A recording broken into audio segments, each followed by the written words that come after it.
What's happening, everyone? Dan here with Nisswa Marine. Today we wanted to walk through an awesome boat that we have in our lineup. This is a 2009 MasterCraft XStar. It is on consignment, so what's that mean for you? No sales tax on the boat. This vinyl is in excellent condition. In 2009, before surfing was a thing, that's when this boat came out, so it does not have the ballast plumbed in and it does not have any surf tabs.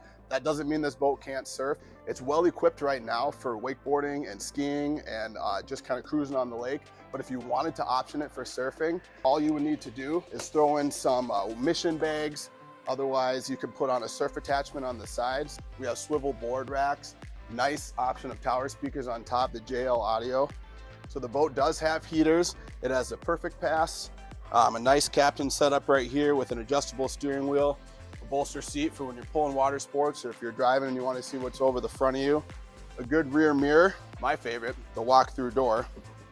Folds back and lots of room up front, and both of these come up just like so. So really good storage in this boat, and this boat is water ready, and we just lowered the price to under $60,000 to get you ready to get on the water quickly. Thanks for tuning in.